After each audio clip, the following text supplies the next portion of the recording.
So we're taking the kind of thinking that's revolutionized the consumer world into industry.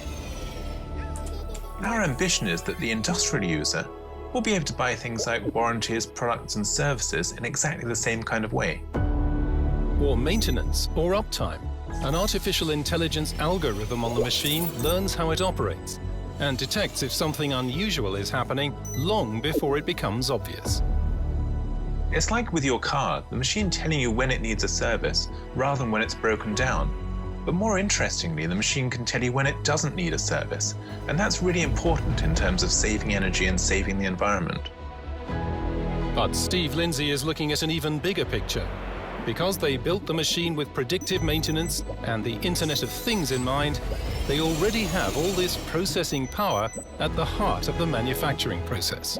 It's only a small leap to think of our machine starting to optimize the processes and equipment around it. This is new, and taking this holistic approach allows you to reduce waste, reduce energy, and improve sustainability.